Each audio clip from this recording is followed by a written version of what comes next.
Dear students, welcome back. और आज हम करेंगे हमारा नेक्स्ट पॉइंट मनी चैप्टर से है। हमने लास्ट लेक्चर में किया था हमारा बार्टर सिस्टम ऑफ एक्सचेंज। ठीक है, लास्ट लेक्चर में हमने किया था बार्टर सिस्टम ऑफ एक्सचेंज।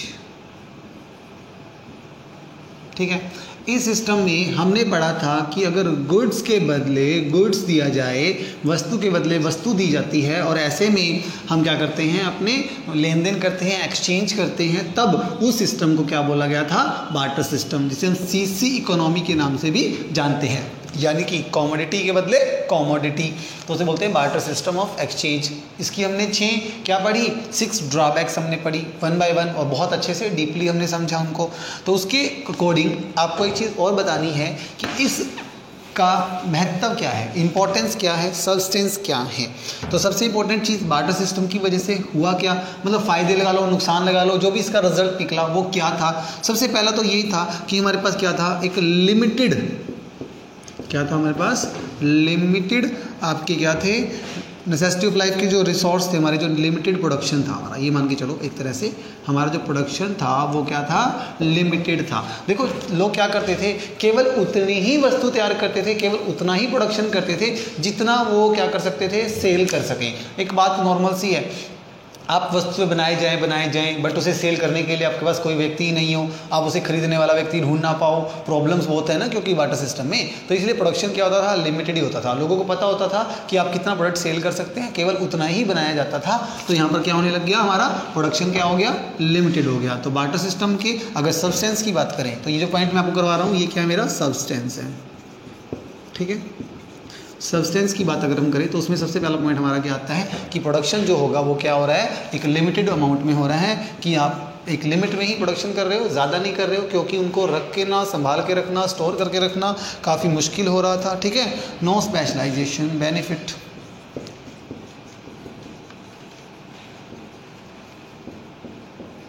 हाँ जी, स्पेशलाइजेशन का बेनिफिट क्या होता है, अगर ये आपको मिल जाए तो आप क्या करोगे, लार्ज स्केल पर प्रोडक्शन कर पाते थे। और ये ऐसा क्या हो रहा था, हमारा पॉसिबल नहीं हो रहा था, ये मिल ही नहीं रहा था हमारा।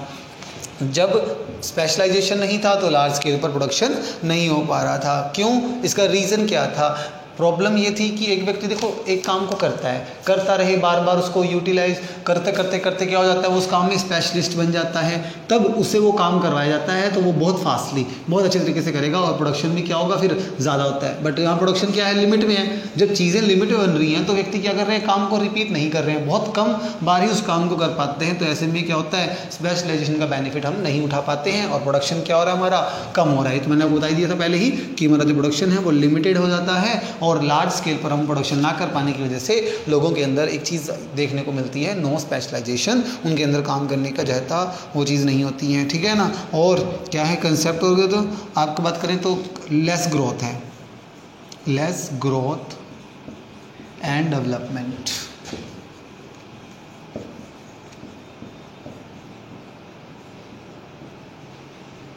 ठीक है, आपके बिजनेस में हो या इंडस्ट्रीज़ में हो, इंडियन इकोनॉमी में हो या किसी भी देश की इकोनॉमी हो, अगर वहाँ पे बार्टर सिस्टम चलता है तो कहीं ना कहीं वहाँ ग्रोथ में और डेवलपमेंट में क्या आ रही हैं, कुछ प्रॉब्लम्स आती हैं, लेस ग्रोथ उनकी हो पाती है, अच्छे से वो बिज़नेस जो है डेवलप नहीं कर पाते हैं, ग्रोथ नहीं कर पाते हैं। जहाँ पर क्या चल रहा होता है, बार्टर सिस्टम चल रहा होता है। जब प्रोडक्शन एक लिमिट में हो रहा है, उनके पास स्पेशलाइजेशन का बेनिफिट नहीं है, लार्ज स्केल पर प्रोडक्शन नहीं कर रहे हैं, तो ऐसे में ग्रोथ और डेवलपमेंट क्या है, पॉसिबल नहीं होता है। तो ये क्या है, हमारे बार्टर सिस्टम ऑफ एक्सचेंज, ये क्या थे, सब्सटेंस। तो ये इन सब के बारे में हमने जान लिया है अच्छे से। तो अब बार्टर सिस्टम खत्म, और बार्टर सिस्टम के बजाय अब किसने इसकी जगह ले ली है, हाँ जी, सब जानते हैं क्या है वो, मनी, यानी कि मुद्रा, पैसा, जिसने क्या कर लिया है, अब बार्टर सिस्टम को टेक ओवर कर लिया है। आपको सबको मालूम है क्या, जब वस्तु के बदले वस्तु नहीं दी जा रही है तो बदले में अब क्या दिया जा रहा है, मनी, पैसा दिया जा रहा है। तो मनी क्या है, सबसे इंपॉर्टेंट चीज़, मनी क्या है, मीडियम ऑफ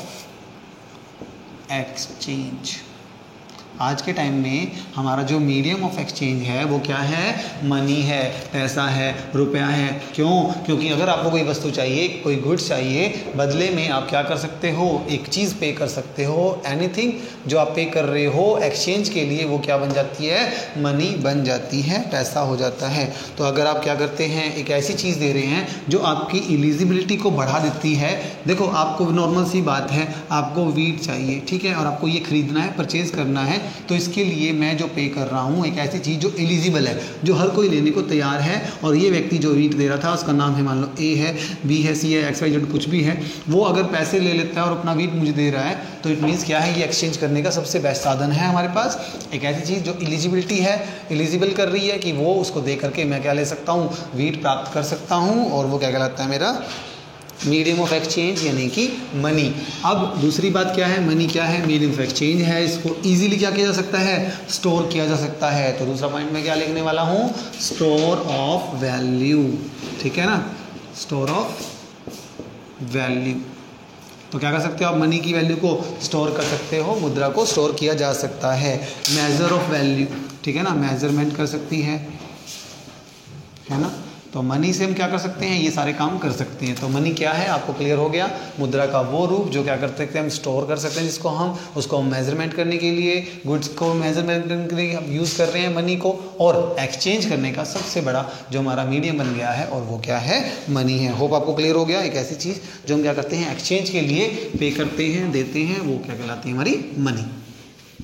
ठीक है, तो अब आते हैं नेक्स्ट पॉइंट, मनी की definition. Money can be anything that is generally accepted a means of exchange. मतलब आपको एक्सचेंज करना है, गुड्स के लेकर के आपको बदले में क्या पे कर सकते हैं, उन्हें मनी दे सकते हैं, पेमेंट कर सकते हैं। ठीक है, अब बात करते हैं इसकी डेफिनेशन की। तो सबसे पहली जो डेफिनेशन है वो है इसकी लीगल डेफिनेशन।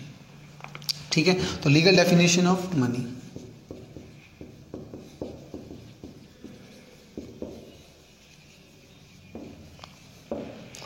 ठीक है, तो लीगल डेफिनेशन ऑफ मनी क्या है, कहता है कि मनी एक फियाट मनी, इसको हम क्या बोल देते हैं, फियाट मनी। ठीक है ना। अब ये फियाट क्या चीज़ है, फियाट होता है हमारा ऑर्डर। ठीक है, और ये ऑर्डर किसके द्वारा दिया जा रहा है, गवर्नमेंट के द्वारा। तो गवर्नमेंट के द्वारा एक ऑर्डर दिया गया है, ये अथॉरिटी है। ठीक है, क्या अथॉरिटीज़ है कि वो क्या कर सकते हैं, हम कोई भी वस्तु खरीदते हैं, कोई भी गुड्स खरीदते हैं, कोई भी थिंग्स कमोडिटी परचेज करते हैं, तो उसके बदले में अगर आप पे करना चाहें तो आप क्या दे सकते हैं, मनी दे सकते हैं।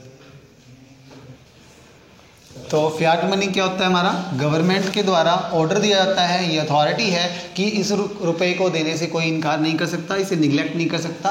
आप मनी करेंसी को पे करके क्या ले सकते हैं, आप कोई भी गुड्स हैं, सर्विसेज हैं, आप परचेज कर सकते हैं। तो गवर्नमेंट के द्वारा मीडियम ऑफ एक्सचेंज के लिए चुना गया है हमारा मनी। और ये अगर ऑर्डर के द्वारा अगर आप किसी को ऑर्डर देते हुए कोई सामान परचेज करते हैं तो ये मनी की क्या डेफिनेशन है हमारी, लीगल, यानी कि कानूनन एक डेफिनेशन बन जाती है कि आप क्या कर सकते हैं, मनी पे करके आप कोई भी गुड्स हैं परचेज कर सकते हैं। तो गवर्नमेंट के द्वारा जो ऑर्डर है, अथॉरिटी है आपको कि आप लीगल पेमेंट्स के लिए क्या कर सकते हैं, मनी का यूज कर सकते हैं। ये हमारी legal definition of money.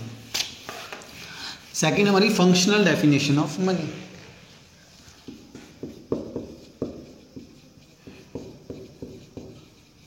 Functional definition of money. हाँ जी, फंक्शनल का मतलब होता है कार्य, मतलब वो क्या काम करती है, मतलब पैसे का क्या कार्य है, किस लिए मनी को जो ओरिजिन हुआ है उसको ध्यान में रखते हुए हम क्या करते हैं, इसकी एक डेफिनेशन बनाते हैं। अब मनी की जो बात करते हैं, मेन काम वो है फंक्शन, और मनी का सबसे पहला फंक्शन क्या रखा गया यहाँ पर, वो है हमारा मीडियम ऑफ एक्सचेंज। ठीक है ना, तो मीडियम ऑफ एक्सचेंज है, इसी वजह से क्या है, ओरिजिन हुआ है किसका, मनी का। तो मनी की जो फंक्शन डेफिनेशन में आप ये काउंट करेंगे कि मनी के कुछ स्टेप्स हैं, कुछ आपके फंक्शंस हैं जिसमें क्या है, उसकी डेफिनेशन को माना गया है। तो सबसे पहला मनी का जो फंक्शन है वो क्या है, मीडियम ऑफ एक्सचेंज। अगर आप कोई भी गुड्स हैं, सर्विसेज हैं, परचेज करते हैं और उसके बदले में आप क्या पे करते हैं, मनी पे कर सकते हैं, तो इसलिए ये क्या है, मीडियम ऑफ एक्सचेंज बन गया है। ठीक है, तो सेकेंड पॉइंट हमारा जो इसका सेकेंड फंक्शन है हमारा, वो क्या है, standard units of value. Standard unit of value. ठीक है ना।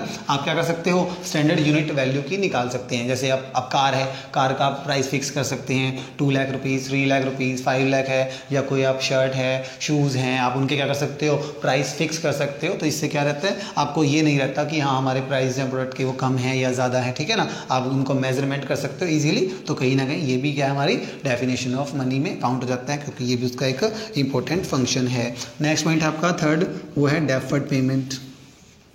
ये भी आपको बताया था मैंने। डेफर्ड पेमेंट क्या होती है, अगर हम क्या कर सकते हैं इंस्टॉलमेंट्स में, ठीक है ना। अगर आप किसी भी प्रोडक्ट को परचेज करते हैं और पेमेंट क्या करना चाहते हो, इंस्टॉलमेंट में करना चाहते हो, तो डेफर्ड पेमेंट आप कर सकते हो। फ्यूचर पेमेंट में आप क्या यूज़ कर सकते हो, मनी का यूज़ कर सकते हो। जैसे आपने कोई गुड्स खरीदा है, ठीक है, और वो 10,000 का है, आप क्या कर सकते हो, इंस्टॉलमेंट बना सकते हो। 10 इंस्टॉलमेंट बना दी 1000 रुपीज़ की, आपने 10 इंस्टॉलमेंट बना के आप क्या कर सकते हो, पेमेंट कर सकते हो। तो मनी का एक ये भी फीचर है, फंक्शन है उसका, कि क्या डेफर्ड पेमेंट के लिए आप मनी का यूज़ कर सकते हैं। वही उसका फंक्शन है और वही उसकी फंक्शनल डेफिनेशन बन जाती है। और लास्ट पॉइंट है स्टोर ऑफ वैल्यू।